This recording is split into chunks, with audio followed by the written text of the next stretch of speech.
بسم اللہ الرحمن الرحیم۔ حضرت ابو بکر صدیق رضی اللہ تعالیٰ عنہ کی سادگی کا ایمان افروز واقعہ۔ ایک اسلامی معاشرے میں یہ خرابیاں پائی جائیں تو وہ کمزوری ایمان کی علامت ہیں۔ بحیثیت مسلمان ہمیں دیکھنا چاہیے کہ نبی کریم صلی اللہ علیہ وسلم اور صحابہ کرام نے ان برائیوں کا کیوں قرض فرمایا۔ ان عظیم ترین ہستیوں کا اسوہ حسنہ ہمارے لیے مشعل راہ ہے۔ حقیقت یہ ہے کہ یہی اسوہ حسنہ ترک کرنے سے ہم پستی کی گہرائیوں میں جا گرے۔ اخلاقیات کا دامن چھوڑنے سے بے ایمانی یا کرپشن ہمارے ہاں چلن بن چکی ہے۔ جب مدینہ منورہ میں اسلامی سلطنت قائم ہو گئی تو نبی کریم صلی اللہ علیہ وسلم نے مختلف محلوں میں زکوٰۃ کلیکٹر مقرر فرمائے۔ امراء اور ذی اثر افراد سے زکوٰۃ وصول کرنا انہی کلیکٹروں کی ذمہ داری میں تھا۔ انہی میں قبیلہ ازد سے تعلق رکھنے والا ابن لتبیہ بھی شامل تھا۔ ایک دن ابن لتبیہ نبی کریم صلی اللہ علیہ وسلم کے پاس آیا اور بولا، یہ زکوٰۃ تو مجھے غریب مسلمانوں میں تقسیم کرنے کے واسطے ملی ہے، جبکہ یہ زکوٰۃ مجھے تحفہ دی گئی اور یہ میری ہے۔ یہ جملے سن کر نبی کریم صلی اللہ علیہ وسلم بہت خفا ہوئے۔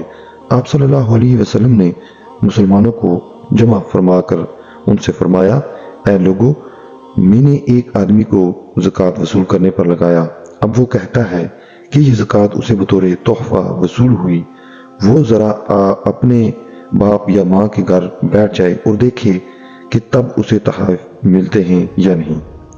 اللہ کی قسم، جس نے رشوت خوری کرتے ہوئے ایک چیز بھی لی تو وہ یوم حشر اس کی پیٹھ پر سوار ہوگی، اور اللہ کی قسم، میں تب ڈکارتے اونٹ، ڈکارتی گائے اور منمناتی بہن کو ہرگز نہیں پہچانوں گا۔ یہ کہہ کر آپ صلی اللہ علیہ وسلم نے اپنے بازو مبارک اتنے بلند کیے کہ بغلوں کی سفیدی نظر آنے لگی۔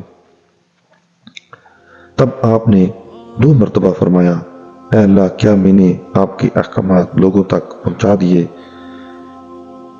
یہ حدیث بیان کرتی ہے کہ کوئی مسلمان کسی سرکاری عہدے پر فائز ہو جائے تو وہ اپنے طاقتور عہدے کا ناجائز فائدہ اٹھاتے ہوئے ہرگز کسی سے تحفہ قبول نہ کرے۔ رشوت لینا تو دور کی بات ہے، وجہ یہی ہے کہ تحفہ بھی رشوت کی ایک قسم ہے۔ اس لیے خلفائے راشدین کے دور میں رواج تھا کہ خلیفہ یا کسی والی کو کہیں سے تحائف موصول ہوتے تو وہ بیت المال میں جمع کرا دیے جاتے تھے۔ دین اسلام میں حرام خوری سے بچنے، انصاف کی فراہمی اور قانون کی حکمرانی پر نہایت زور دیا گیا ہے۔ اس سلسلے میں کئی آیات قرآنی اور احادیث ملتی ہیں۔ قرآن پاک میں مسلمانوں کو متنبہ کیا گیا ہے اور ایک دوسرے کا مال ناحق نہ کھاؤ اور نہ اس کو بطور رشوت حاکموں کے پاس پہنچاؤ، تاکہ ان کی حمایت سے تم لوگوں کے مال کا کچھ حصہ ناجائز طور پر کھا جاؤ، اور یہ بات تم بھی جانتے ہو۔ احادیث کی روح سے رشوت خوری گناہ کبیرہ ہے۔ نبی کریم صلی اللہ علیہ وسلم کا ارشاد مبارک ہے کہ رشوت دینے اور لینے والے دونوں جہنم میں جائیں گے۔ ایک حدیث ہے کہ حضور نبی کریم صلی اللہ علیہ وسلم نے فرمایا، آدم کی اولاد 5 سوالات کے جوابات دے کر ہی اللہ تعالیٰ کے سامنے سے ہٹ سکے گی۔ یہ کہ اس نے اپنی زندگی کیوں کر گزاری، اپنی نوجوانی کیسے بسر کی، اپنی دولت کیوں کر کمائی، اپنی دولت کیسے خرچ کی، اور اپنا علم کیوں کر کام میں لایا۔ اسلام میں انسان کی اخلاقیات کو مرکزی حیثیت حاصل ہے، چنانچہ ہم دیکھتے ہیں کہ گلی میں چلنے اور مسافے سے لے کر بین الاقوامی تعلقات تک کے آداب و احکامات قرآن و سنت میں موجود ہیں۔ ان کی پاسداری ہی ایک مسلمان کو ذہانت و دار و قانون پسند بناتی ہے، جبکہ روح گردانی اسے مسئلہ حیوان بنا ڈالتی ہے۔ اسلامی معاشرے میں اخلاقیات کی اہمیت کا اندازہ یوں بھی لگائیے کہ ایک مسلمان کا اخلاق سدھارنے کی ذمہ داری حکمران کو تفویض کی گئی۔ صحیح بخاری میں ہے کہ نبی کریم صلی اللہ علیہ وسلم نے فرمایا، حکمران کو مسلمانوں کے امور کا ذمہ دار بنایا گیا ہے، وہ ان کی اخلاقی و مادی حالت سدھارنے کے لیے ایمانداری سے اقدامات نہیں کرتا تو دوزخ میں اپنا ٹھکانہ پائے گا۔ اسی طرح سرکاری اہلکاروں کو انتباہ دیتے ہوئے نبی کریم صلی اللہ علیہ وسلم فرماتے ہیں، جسے انتظامیہ میں کوئی عہدہ ملا اور اس نے سوئی یا اس سے چھوٹی شے بھی ناجائز طور پر ہتھیا لی تو روز حشر اسے وہ چیز اللہ تعالیٰ کے حضور پیش کرنا ہوگی۔ حضرت ابوبکر صدیق رضی اللہ تعالیٰ عنہ خلفائے راشدین کی حیات مبارکہ آشکار کرتی ہے کہ وہ سادگی متانت کے عظیم پیکر تھے۔ ایک وسیع و عریض سلطنت کا طاقتور حکمران ہونے کے باوجود آسائشات دنیا سے انہیں کوئی رغبت نہ تھی، رشوت خوری تو انہیں چھو کر بھی نہیں گزری۔ مشہور عالم دین امام سیوطی نے اپنی کتاب تاریخ خلفاء میں خلفائے راشدین کی سادگی کے کئی واقعات قلم بند کیے ہیں۔ حضرت ابوبکر صدیق خلیفۃ المسلمین بن گئے تو اگلے دن انہوں نے حسب معمول کپڑے کا تھان لیا اور بازار کی طرف چلے تاکہ روزی روٹی کما سکے۔ راہ میں حضرت عمر فاروق مل گئے۔ انہوں نے دریافت فرمایا، آپ کہاں جا رہے ہیں؟ انہوں نے فرمایا، میں مال فروخت کرنے بازار جا رہا ہوں۔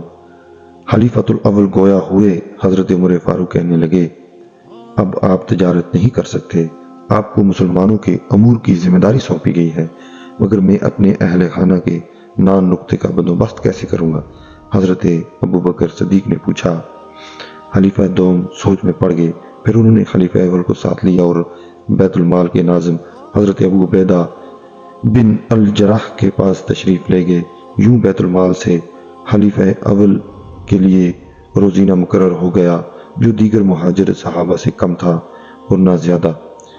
اس روز کو سلطنت عرب کے طاقتور خلیفہ سے بارضا و رغبت قبول فرمایا۔ یہ ہے دین اسلام میں حکمرانی کا انداز اور معیار، جس پر آج کوئی مسلم حکمران پورا نہیں اترتا۔ ان حکمرانوں نے تو شاہ خرچی اور سرکاری خزانے کی لوٹ مار کے الماشاءاللہ ریکارڈ بنا رکھے ہیں۔